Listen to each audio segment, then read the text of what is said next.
Hola amigos y amigas, esto es Metanoia con Rainer Garrido. Gracias por estar de nuevo con nosotros en este espacio que entiendo está siendo de mucha bendición para la vida de ustedes y para mí también.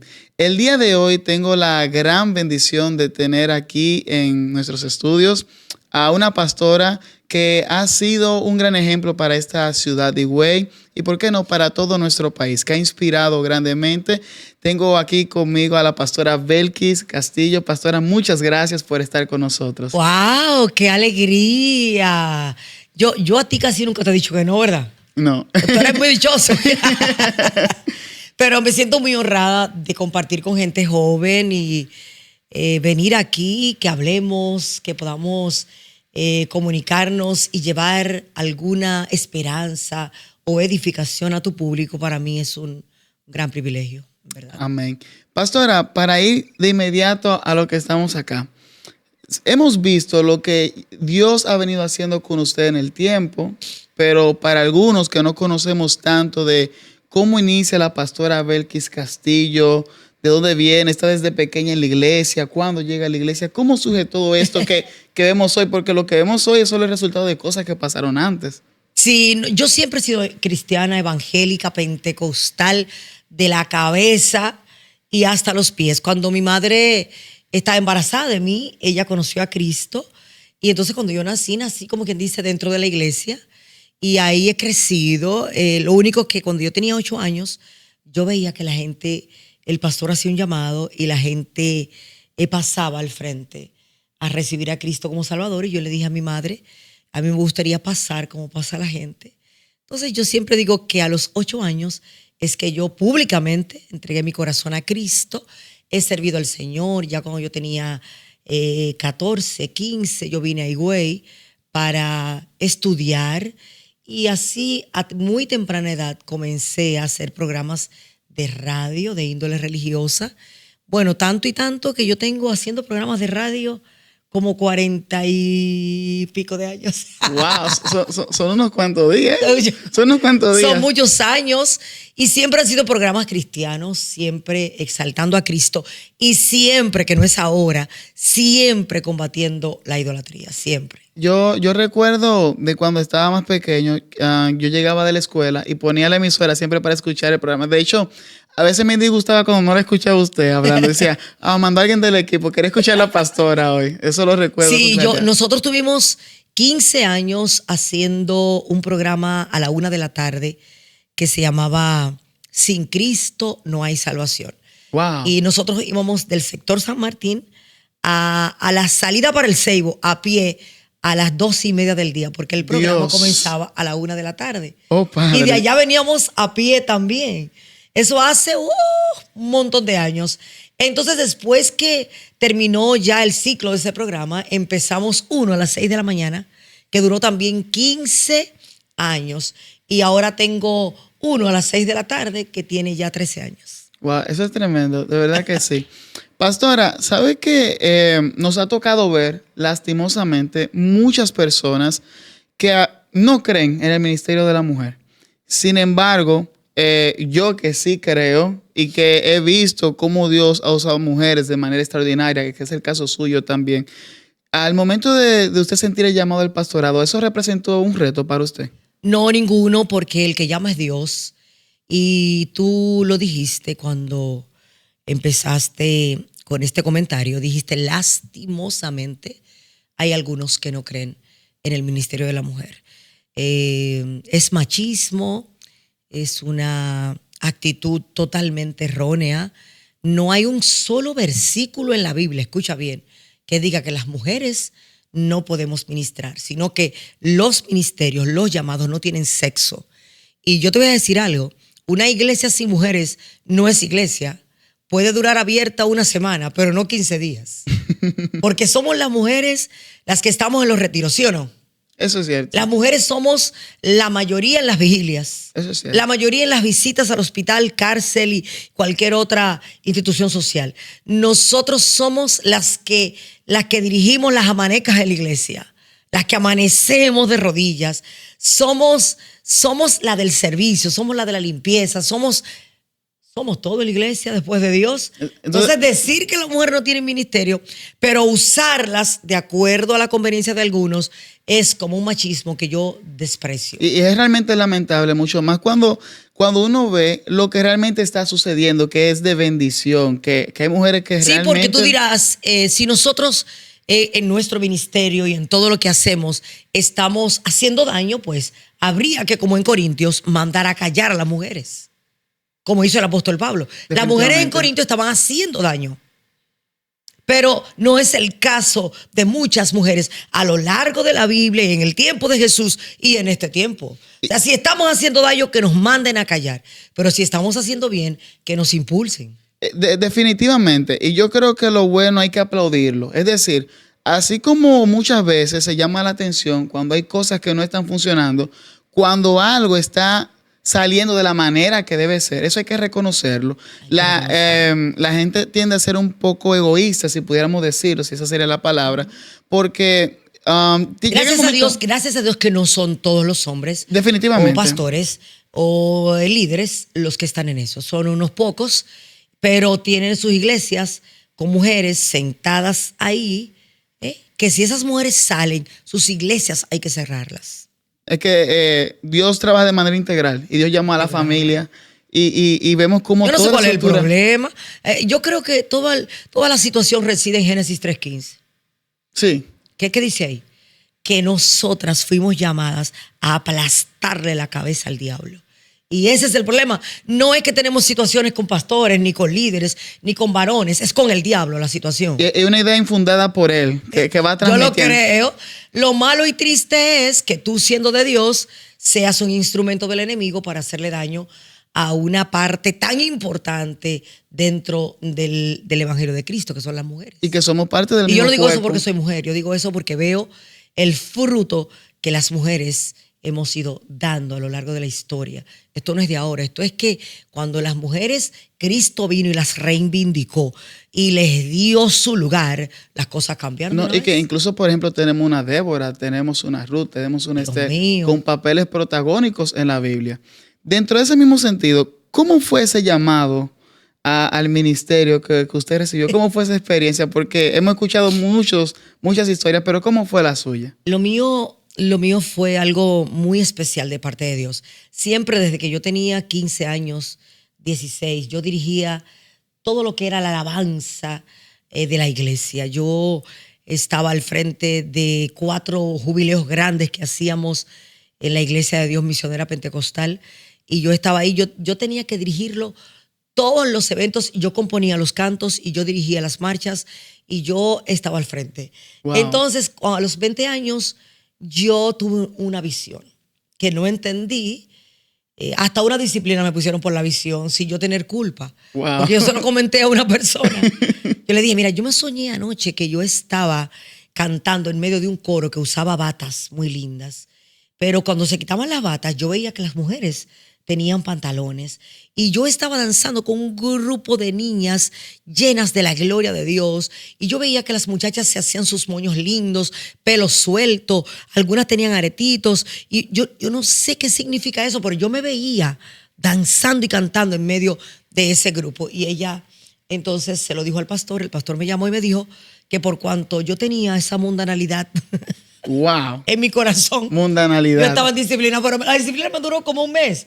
Porque entonces vino un jubileo y había que dirigirlo y me lo tuvieron que quitar. Pero para que dirigiera el... Wow, qué fuerte. Entonces yo supe después que Dios me estaba mostrando a lo que Él me estaba llamando cuando yo tenía 20 años.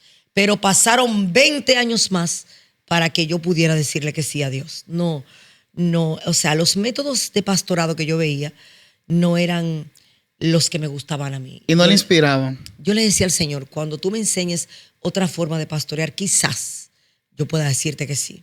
Y el Señor me fue enseñando cómo dirigir y administrar las finanzas en la iglesia sin que yo tenga nada que ver, poner un equipo financiero.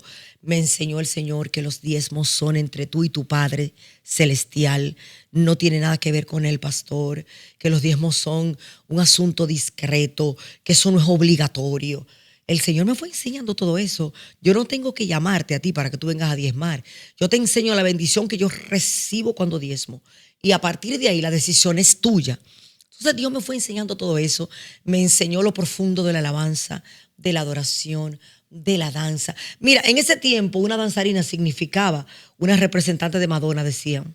Wow. Que los demonios eran los que danzaban en esas niñas. Es En nuestra fuerte. iglesia hay 105 danzarinas. El ministerio es Alas de Águilas, ¿verdad? Alas de águila. Cuando, 105 danzarinas ellas. sí, y es precioso ver todas esas danzoras. Hermoso. El coro tiene 52 personas. Y todo lo que yo veo ahora es lo que yo vi cuando yo tenía 20 años. Pero yo no entendí. Luego, poco a poco, y cuando finalmente decidí pastorear, fue una cosa, levantamos iglesias en Higüey y decíamos a personas, eres tú el pastor, eres tú, porque realmente no me llamaba mucho pastorear. Hasta que Dios me convenció y lo hicimos. Empezamos en la calle con una bocina y un micrófono y hasta el día de hoy. Han pasado unos cuantos años desde entonces. Bueno, pastoreando yo tengo 21 años. 21 años. El Ministerio Internacional de Maús. Tiene 21 años. 21 años. Mira, yo tengo como, si yo cumplo años, serían como 300 años. Tú sabes, 21 años pastoreando, 21 años al frente del hogar para enfermos mentales, 40 y pico de años yendo a la iglesia a las 5 de la mañana, 40 y pico de años en la radio. Dios mío, tú tienes que sacarme mi cuenta de años así. Eso que usted dice, 40... Yo he estado todo el tiempo en las cosas de Dios. 40 años yendo a la iglesia en la mañana. Siempre he escuchado que usted es una mujer de oración, que siempre va temprano al templo a orar. ¿De dónde nace eso, pastora? Nada, es la necesidad, el hambre de Dios me llevó a conocer el secreto de orar de madrugada. Y a las 5 de la mañana yo estoy de rodillas todo el tiempo. Si está lloviendo, pasa algo, no puedo ir a la iglesia por alguna razón o si estoy enferma, pero en mi casa yo lo hago, pero a mí me gusta ir al templo. Todos los días a las 5 de la mañana tú encuentras esta viejita caminando a la casa del Señor. Wow. ¿Sabe que nosotros, por ejemplo, los que hemos tenido la oportunidad de ir al templo del Ministerio Internacional de Maús, le contaba hace un momento que la primera vez que visité la iglesia, recuerdo que llevaron a Raymond Pozo Sí. a predicar y yo quería escuchar a Raymond Pozo predicando, así que yo fui, la iglesia estaba llena de personas y me senté al ladito de un estante blanco que había y pude escuchar la prédica, que de hecho me reí mucho y fui edificado en esa ocasión. Y ha crecido mucho el ministerio desde entonces. Ha crecido mucho. Cuando usted ve todo este crecimiento, todo lo que ha pasado en el transcurso de los años, ¿qué usted piensa? Bueno, yo lo único que pienso es que Dios ha sido demasiado bueno conmigo. Cuando salió a la palestra pública el himno La bondad de Dios, yo lo hice mío. Porque en verdad Dios ha sido bueno. Si tú sabes que yo vengo de una familia sin nombres, yo no vengo de grandes riquezas, una familia humilde, siempre con lo necesario, obviamente, porque tenía unos padres demasiado trabajadores, pero no vengo de mucho dinero ni nada de eso, y ver cómo Dios te levanta y ver hasta dónde hemos llegado es solamente por la misericordia del Señor. Así es que lo que puedo decir es que Dios ha sido bueno, siempre conmigo. Pero, ¿sabe qué he visto? Siento que usted siempre ha sido una mujer adelantada a su tiempo. Parece. Sí, porque siempre he visto que la visión que ha transmitido es como de excelencia, como de hacer todo excelente para Dios. Lo vemos incluso el orden en el templo, la estructura, cómo han ido trabajando con él. Es decir, yo recuerdo el templo en el que ustedes estaban antes y desde ahí recuerdo cómo se hacían las cosas porque he visitado varias veces allá en la iglesia y yo me pregunto, es decir, ¿siempre usted ha tenido esa visión así en grande, de lejos, de llegar lejos, de hacer las cosas en grande? Lo que pasa es que yo a muy temprana edad conocí al Señor. Y el que conoce a Dios sufre una transformación que te lleva a la excelencia. Yo soy de la gente que cree que Dios no cambia. Te voy a explicar para no crear confusión en tu podcast. Los cambios van y vienen. Una persona llega a una iglesia, por ejemplo, y cambia un poco, pero de repente tú ves que se descarría y vuelve al mundo y tú lo ves más malo de cuando se convirtió la primera vez. Tú dices, pero Dios mío, es como si no hubiera conocido a Dios nunca. Porque son cambios. La gente agarra y cambia un tiempo, vuelve a lo mismo, se pone mejor, se pone peor, cambios. Ahora, lo que yo sí creo es que Dios transforma. Y por eso en la segunda epístola del apóstol Juan, en el capítulo 1, único capítulo que tiene, versículo 9, ahí te dice que el que conoce a Cristo no se descarría. Y a veces la gente no entiende eso. No, porque yo he visto a muchos. Bueno, tú has visto a muchos que cambiaron un tiempo y luego volvieron atrás. Pero el que ha sido transformado nunca deja a Dios. Entonces, en eso es que yo creo, que Dios transforma. Cuando Dios entró a mi vida, Él me transformó. Y el que Dios transforma es muy organizado. Porque la Biblia declara que si yo soy hija de Dios y Él es un Dios de orden, yo no puedo ser desorganizada. ¿Tú no crees? Realmente. Yo no soporto un templo sucio. Que no. Y entonces No soporto ver. Me imagino que a usted no le gusta la frase, como es para Dios. No, a mí me gusta. Como es para Dios, hay que hacerlo con excelencia. Eso es lo mío. Antes yo decía que yo era una tipa altamente organizada, pero no es que soy altamente organizada, es que fui transformada. Entonces, el que recibe transformación quiere vivir aquí en la tierra como se vive en el cielo. Entonces, cuando yo llego a la iglesia, todo limpio, todo lindo, los niños cada uno en su sitio, eran sueños míos. Y el Señor me ha permitido tener ahora dependencias infantiles hermosas, un equipo de pastores infantiles que da gusto verlos. O sea, Dios ha ido cumpliendo cada sueño de mi ser. Sueños que Él mismo puso, ¿verdad? Fue un gran reto, es decir, uno de los templos, podríamos decir, más grandes de acá de la ciudad. Fue un gran reto construir este templo, pastora. Mucho. Fue difícil porque cuando tú vas a construir, tú cuentas con un presupuesto que te da el ingeniero, el arquitecto, y te dicen, con 10 millones lo hacemos. Pero resulta que cuando comienza la construcción, los 10 millones se quedan en la zapata. Y te dicen, ahora se acabó el dinero. Y hay que continuar. No se puede parar la obra. Entonces, nosotros vimos a Dios obrar cada detalle del templo para poder terminarlo justo a tiempo. Fíjate que nosotros comenzamos a construir en el mes de abril del año 2019 y en diciembre 26 de ese mismo año estábamos inaugurando. Wow. Y tú dices, pero ¿y cómo fue?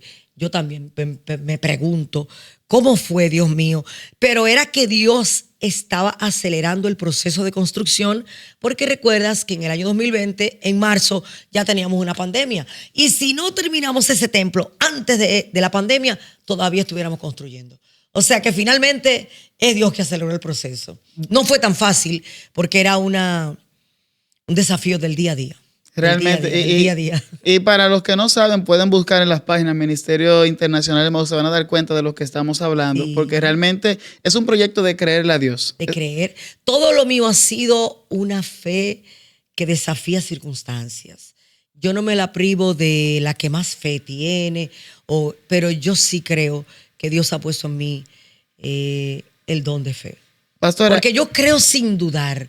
Pero y cuando veo las circunstancias adversas, entonces yo creo más. Yo creo, va a sonar un poco jocoso lo que voy a decir ahora, pero yo tengo testimonio de esa fe por el hecho del evento que ustedes realizan.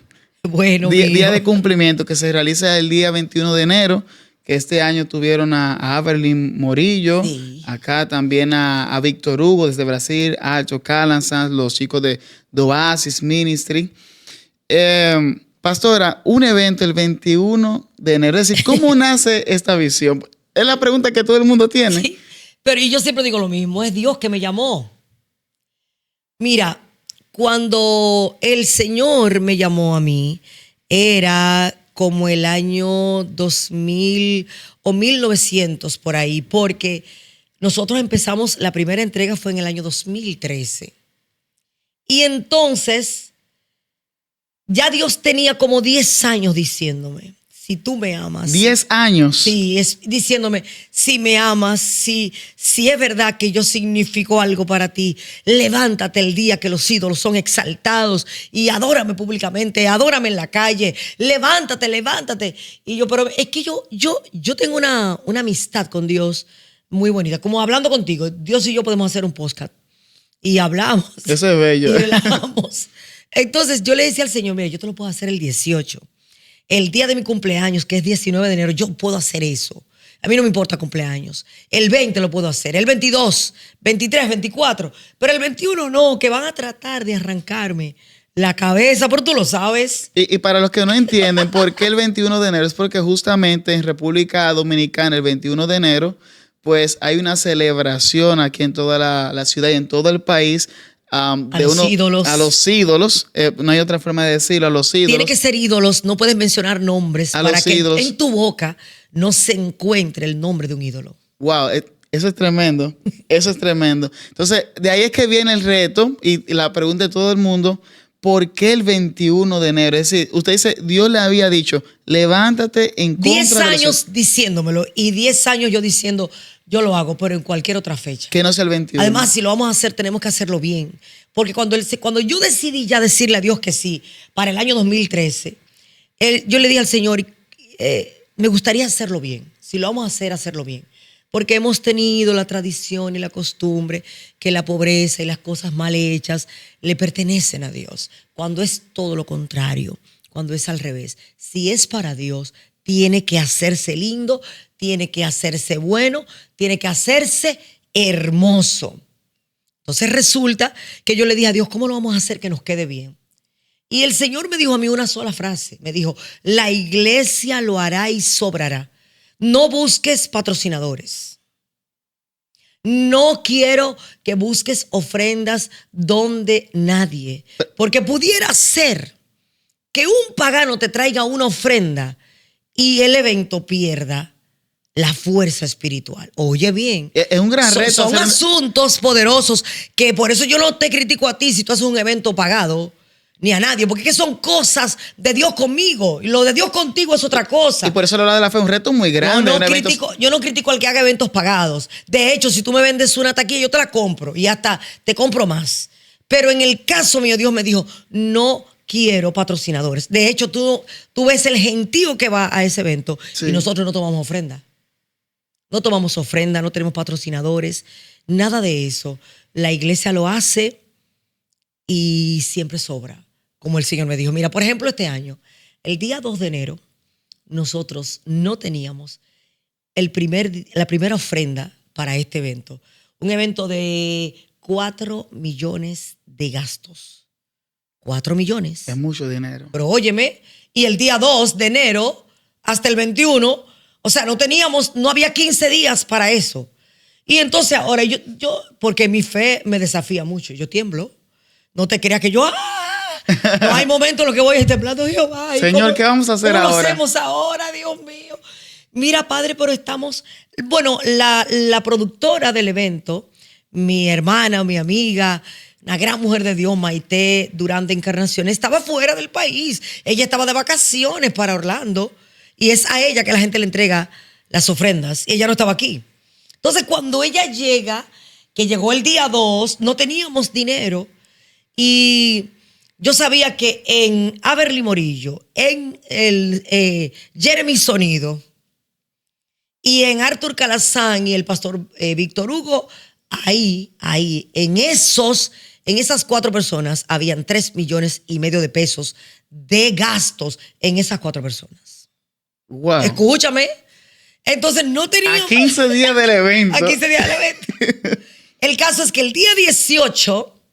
por primera vez en toda la historia del evento, porque siempre es el mismo 21 que me dicen, la producción me llama y me dice, esté tranquila que tenemos todos los gastos cubiertos. Oye, nuestra iglesia donó en 16 días 4,400,000 pesos. Se cubrió todo. Tú piensas que es una historia, pero ve, pregúntale a todo el mundo. Porque pareciera que estoy haciendo un cuento de una tierra lejana, que no fue aquí, como que no. Aquí en esta ciudad, Dios manifiesta su poder. Y es que cuando Dios te llama, eso no es mentira que Dios te respalda, ni es una frase seca sin aliento. Es verdad que cuando Dios te llama, Dios te respalda. 16 días para una sola iglesia donar 4.400.000 pesos. Fue un récord, eso. Es que es algo realmente increíble. Eso, y yo creo que es justamente el deseo de querer hacer las cosas para Dios con excelencia que despierta, que Dios hace que se abran las ventanas para que llegue la Y bendición. óyeme bien, nuestra iglesia no es como la gente ha pensado siempre, que es una iglesia de multimillonarios. Nosotros somos millonarios porque tenemos a Cristo. Y tú dirás, sí, esa frase. No, porque una ofrenda de 500 pesos y una ofrenda de 200 pesos y una ofrenda de 1,000 pesos para nosotros es igual que una de 300,000, de 400,000, porque lo de Dios no es una cantidad, lo de Dios es el corazón. Entonces, los primeros que vienen dando sus ofrenditas son los hermanos más humildes. Y eso para mí es una cosa poderosa. Cuando yo veo que gente que no tiene ni para un desayuno agarra y te dice, mire mis 200 pesos para el 21 de enero, eso me toca profundamente el corazón. Y bendigo a esa gente. Porque es que yo sé que no pueden. Sin embargo, hacen un gran esfuerzo. Y luego de ahí entonces vienen las ofrendas. Yo no sé, eso es una cosa que yo trato de explicártelo, pero yo no voy a poder decírtelo con palabras. Este evento representa muchos retos. Ya hablamos del económico, que es uno de los más evidentes, pero en la parte espiritual, pastora, este evento representa un desafío porque detrás de lo que nosotros llamamos idolatría, es decir, la gente solamente piensa que nosotros hablamos de las imágenes visibles que ellos ven. Eso es solo una parte de lo que nosotros llamamos idolatría. La gente no tiene idea de lo que significa idolatrar un ídolo. Lo más aborrecible delante de Dios desde Génesis y hasta Apocalipsis es la idolatría, porque el idólatra compara a Dios con un muñeco de palo, de yeso, de oro, plata, lo que sea. Y después que lo compara, entonces el idólatra sustituye a Dios y le da la gloria a ese muñeco. Y eso es aborrecible delante de Dios. Aparte de que en la palabra tú encuentras al apóstol Pablo diciéndote en 1 Corintios, capítulo 10, ahí te dice que todo lo que tú le dedicas a un ídolo, en verdad se lo dedicas a los demonios. Eso es muy fuerte. Muy fuerte. ¿Usted ha recibido ataques personales Y amenazas. y amenazas por el hecho de realizar este evento? Sí, muchas, pero nunca he tenido miedo. Porque yo estoy preparada para irme para el cielo. Al diablo, el Señor los reprenda. No le conviene como que yo me muera ahora. Porque Él sabe que yo voy directo a la presencia de Dios. Entonces, tampoco te mueres cuando el enemigo de tu alma lo dispone. La hora de partir de aquí, de los hijos de Dios, está en las manos de Dios. Usted no se muere cuando el diablo quiere. O es que el ángel de Jehová no acampa alrededor de nosotros. Por eso yo camino tranquila. Y bien, fíjate que lo mío no es una ofensa personal. Hay muchas personas que no entienden eso, porque lo que yo he visto es, al leer en las redes, que la gente lo toma de manera personal. Pero realmente no es una ofensa personal, no ataco ningún nombre. Tú nunca has escuchado que yo he mencionado ninguna institución. Yo hablo de paganismo y de idolatría y de los demonios que operan detrás de eso. Y ya. Ahora, si a partir de eso tú entiendes que yo te lo estoy diciendo a ti, ya no es mi problema, ¿verdad? Porque ya se está explicando a qué se le está hablando específicamente. Exacto, claro, y nosotros lo decimos con muchísima propiedad. Es un asunto de demonios que debemos erradicar. Tú sabes que nuestro país es rico, que la República Dominicana es una isla hermosa. No hay playas, no hay arena, no hay sol. Yo creo que en ningún país hay un eterno verano como el que tenemos en la República Dominicana. Entonces, y tan agradable. Con tantos recursos y con tanta bendición en esta patria, no sé por qué no salimos de ser un país tercermundista y subdesarrollado. ¿Por qué? ¿Tú sabes por qué? Porque todos los presidentes que hemos tenido a lo largo de la historia de nuestro país han sido idólatras. Todos. Todavía tú lo ves ahora. El 21 de enero vimos a nuestras autoridades besando una estatua aquí en Higüey. Eso es fuerte. ¿Tú lo viste? Entonces, si es público, a ellos no les da vergüenza. Pero a nosotros sí debe darnos vergüenza que nuestras autoridades en un tiempo como este, con tanto evangelio y con tanta palabra de Dios y con tanta adoración al Dios verdadero, todavía nosotros no hayamos podido lograr tener un presidente que ame a Dios y que deteste la idolatría. Y estamos de pie en este país. ¿Tú sabes por qué? Porque el 1 de enero Ezequiel Molina se levanta en la capital para exaltar a Dios. Y para bendecir a Dios el primer día del año. Y luego nosotros el 21 de enero atacamos de frente la idolatría en este país. Yo creo que la República Dominicana tiene que verse en el espejo de países que han seguido la idolatría y no han terminado bien. Y no han terminado bien. Entonces me da pena cuando yo veo presidentes de nuestra nación besando una estatua o con una vela en la mano. Pero Dios mío, ¿hasta cuándo? Es muy triste. Y por eso casi siempre todos los gobiernos de nuestro país terminan destruidos, deshechos, terminan siempre muchos en la cárcel, se arman todos los problemas que tú ves que se arman cuando salen del poder. No cuentan con el respaldo del Señor. La República Dominicana, el bienestar de este país depende de la Iglesia de Cristo. Pastora, dentro de ese mismo sentido, yo me hacía una pregunta acerca de, es decir, preguntaba a mí mismo mientras tenía una conversación conmigo pensando que iba a hablar con usted en este podcast. Pensaba en esa acusación frontal que hay en contra del paganismo de parte de usted, en contra de todo lo que se hace detrás de eso. Y pensaba también lo que había sucedido con el tema del hogar de enfermos mentales aquí en la ciudad de Higüey que usted dirigía. ¿Con ataque? Yo me preguntaba. La gente no cree en eso, pero nosotros sabemos que sí. Yo decía, ¿será que tiene que ver una cosa con la otra? Todo tiene que ver, porque eso atentaba contra mi conducta, atentaba contra mi reputación y trataron de hacerme quedar mal. Solo que cuando estás en el Señor, lo que el diablo inventa para hacerte daño, Dios lo convierte en un escalón de gloria, dependiendo siempre de cómo sea tu actitud.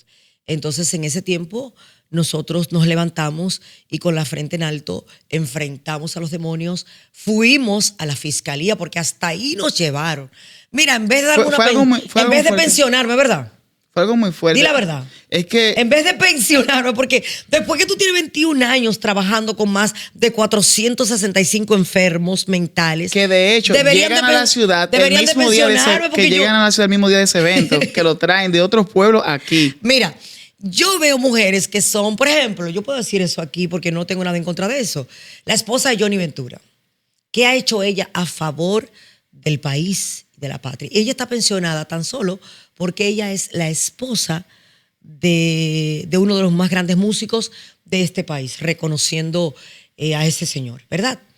Entonces la pensionaron, pero a mí debieron de pensionarme, pero lejos de pensionarme o de darme una placa de reconocimiento, no es que yo le estoy diciendo que me la den, no la necesito. Sino que se supone que eso pero sería. Pero se supone, eso sería lo que tenían que haber hecho. No, a mí me llevaron a la fiscalía con una querella del tamaño del cielo. ¿Tú sabes quién me sacó de a mí ahí? De ese fango, fue Dios. Que terminó la fiscal que mandaron de la capital llorando y pidiéndome una disculpa. Cuando yo pude hablar al fin. Pero ¿quiénes gestionaron todo eso? Las autoridades de aquí de Higüey en mi contra. Óyeme. Y luego entonces Dios tuvo que pelear y pelear de mala manera porque no provoquemos a Dios. Dice la Biblia, no provoques a ira a Dios. No lo provoques. Porque no es una cosa tan pequeña. Entonces Dios tuvo que descender y pelear por mí porque habían apuestas de que a mí me llevaban amarrada para la cárcel de Najayo. Wow. Y hoy nos la llevamos amarrada porque era una cosa para destituirme, para desarraigarme. Y cuando pasó eso, entonces nos levantamos con más poder y con más gloria y más respaldo de la iglesia, que yo no tengo palabras para agradecer a la iglesia evangélica de Higüey el respaldo que nos han brindado. Es que yo creo que para cualquiera, es decir, yo no llego para cuando sucedió, no tenía ni siquiera la edad que tenía el centro abierto. Y todos hemos sido testigos, todo el que pasó por ahí, porque yo llegué a visitar, sabe que era una obra hermosa. Y ¿cómo le digo? A veces el mundo es como el mundo de al revés.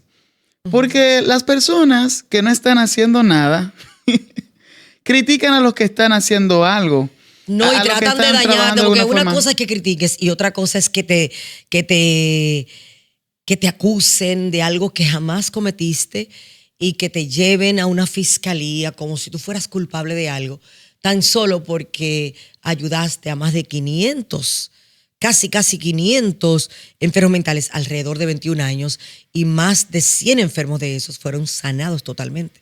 Entonces, agarrar eso y tratar de hacernos daño y mandar a cerrar el hogar, autoridades de aquí, mandar a cerrar el hogar para luego ver a los enfermos deambulando por las calles de nuevo, para mí fue muy triste. Pastora, ¿cómo luego de vivir estas experiencias, cómo se sigue hacia adelante? Porque tenemos dentro de las iglesias muchas personas que tal vez han sido heridas por la familia, por los mismos ataques en el ministerio, han tenido alguna caída y no han sabido cómo seguir hacia adelante. Sin embargo, como usted mismo testifica, por la ayuda del Señor ha podido continuar. ¿Cómo se sigue luego de algo así? Hay un solo nombre, hay un solo poder, hay una sola fuerza. Sigues gracias a Dios, porque Él es el que permite las cosas y luego te saca de ahí y te eleva. Tú sabes que los procesos, siempre un proceso viene para elevarte, dependiendo siempre de tu actitud. Si te victimizas, comienzas a llorar y a preguntarle a Dios, ¿por qué a mí? Yo no me lo merecía. Ahí te quedas rumiando tu dolor. Pero cuando te levantas y dices, yo sé quién soy, conozco mi identidad, yo conozco al Dios que yo le sirvo. Vamos para adelante en el nombre de Jesús. Cuando te levantas, el cielo te aplaude y entonces la cosa es más grande. Porque después de todo eso lío, como tú dices, ha sido la cosa más maravillosa todavía. Sí, y ha crecido mucho más el evento también. Ha sido más hermoso todo y más grande y más lindo y más especial. O sea que todo lo que hemos enfrentado ha valido el esfuerzo. Ha valido el esfuerzo. ¿La oración sigue estando de moda, pastora? Sí, la oración para mí es mi fuente. Yo no podría vivir sin orar. Si alguien me dice a mí que no cree en la oración, yo ni siquiera lo discuto. No creas, pero yo sí creo. Es más, yo no vivo si no oro. Es mi fuente. Y además no es un esfuerzo, ni es tampoco algo que yo hago como a la mala. Es un deleite. Llegar a las 5 de la mañana a mi iglesia y encontrar este grupo de hermanos ahí adorando y llegar y unirme y adorar y cantar y levantarme a las 3 de la mañana y cantar al Señor y vocear en mi habitación. Eso es un deleite que yo no tengo cómo explicártelo. Y eso te convierte en un gigante en Dios. Por eso yo, si alguien me dice la oración no funciona, yo no lo discuto, porque si no te funcionó a ti, es tu asunto. Pero que a mí me funciona, no tan solo me funciona, sino que es la vida mía. Para mí orar literalmente es hablar con Dios. Literalmente. Yo, cuando usted iniciaba a hablar acerca del llamado al ministerio que tuvo, quiero retomar algo de ahí. Decía que usted veía cosas que no quería repetir en un llamado pastoral. Hoy, de frente a lo que ha venido haciendo durante 21 años, ¿cree que ha podido ver transformación en el trabajo que ha hecho? Yo creo que hemos servido para gloria del Señor como referentes para muchos. O sea, la gente va y me pregunta, quiero hacerlo así. Por ejemplo, en eso de mantener el templo abierto todo el día, hasta altas horas de la noche, muchos pastores me dicen, ¿cómo es que ustedes lo logran? Y nosotros no tenemos ningún secreto, podemos compartir todo con nuestra gente, un pueblo cristiano al que amamos. Siempre yo veo catedrales paganas abiertas todo el día. Y siempre, en contraste con eso, yo siempre veía todos los templos evangélicos cerrados. Yo no entendía, ¿por qué tienen que cerrar los templos? Y si yo quiero orar a las 3 de la tarde, o si yo quiero orar a las 5 de la mañana, ¿cómo es, Dios mío? Entonces, cuando empezamos a pastorear, decidimos que nuestra iglesia, nuestro templo iba a estar todo el tiempo abierto. Y ya tenemos 21 años así. Entonces me preguntan, Y yo les digo cómo se hace. Y creo que hay muchas iglesias que han abierto sus puertas también para que la gente tenga acceso a la casa del Señor. ¿Usted ha visto resultados? Eso y muchas cosas más. En relación, mira que esto es altamente turbulento, el tema de los diezmos y las ofrendas. Créame que sí. Eso es un lío todo el tiempo con eso, pero es porque los pastores luchan por ser ellos los que manejen el dinero. Entonces, en mi caso, yo no manejo dinero de la iglesia. O sea, yo tengo un equipo financiero de 5 personas y ellos son los que se encargan de todo lo que es finanzas en la iglesia, gente de Dios muy linda. Yo no me meto con ellos y ellos dan sus reportes cuando sea. Nosotros escuchamos. Nunca tú me vas a ver a mí contando ni un peso de la iglesia, ni metida ahí, ni nada de eso. Yo aprendí eso, que Jesucristo tenía un tesorero. Entonces, el pastor no está para eso. El Señor le dijo a los discípulos, atiendan ustedes a la palabra y a la oración. Y el servicio de las mesas, dinero y cositas así, déjenselo a otro equipo. Que pueda trabajar. Y nosotros no queremos desprendernos de eso. Pero por eso es el habladero. Cuando un pastor se desprende y tengo su equipo financiero en su iglesia, porque óyeme bien, la carne no se arrepiente. No se arrepiente. Si tú ofrendas 15,000 pesos y el hermano allí ofrenda 1,000 pesos y yo tengo acceso a eso, yo te voy a mirar a ti. Porque, Señor, que la carne no se arrepiente. Y al otro, como que sí, que Dios te bendiga, pero siempre estamos haciendo diferencia con el que da más y el que da menos. Y eso es una cosa pública. Entonces, el pastor no está para chequear el dinero que entra a su iglesia. Que no. Usted puede enterarse de lo que hay, porque usted como quiera es presidente de la iglesia, pero usted tiene una información de su equipo financiero que hace usted con ese ajote detrás de esos chelitos. Que eso ayuda a cuidar el corazón. Que finalmente eso no es suyo, de verdad. Y ayuda a cuidar el corazón ese método. Pero claro, y ese dinero no es tuyo, ese dinero está ahí para ayudar a las necesidades de la iglesia y del pueblo. Eso es muy tremendo, pastor.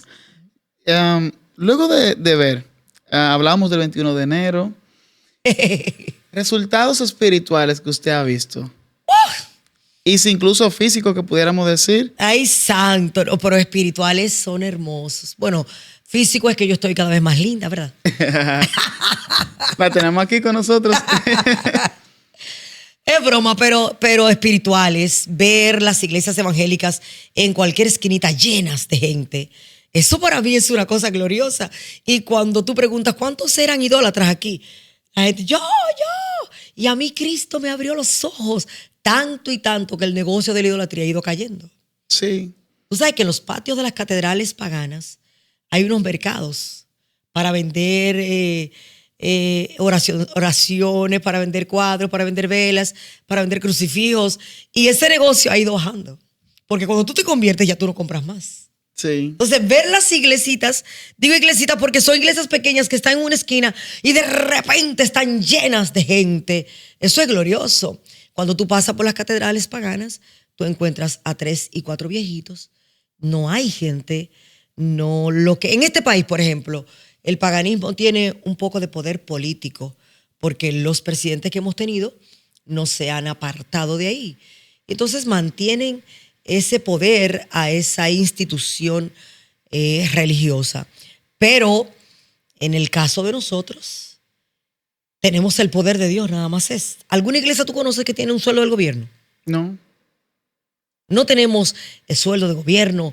Cualquier pastor, el gobierno lo nombró coronel o general. No, Ninguno. De hecho, incluso un influencer muy conocido de nuestro país, bueno, voy a decir su nombre, Alofoque, Santiago Matías, unos días decía, las iglesias deberían, el trabajo que hacen las iglesias deberían tener un presupuesto. Un presupuesto que no pagaría lo que hace una iglesia, agarrar a una persona y en el nombre de Jesucristo meterle la palabra entre ceja y ceja y hacerlo por la oración y la relación con Dios, cambiar su vida de pecado y convertirse en un hombre ilustre lleno de Dios.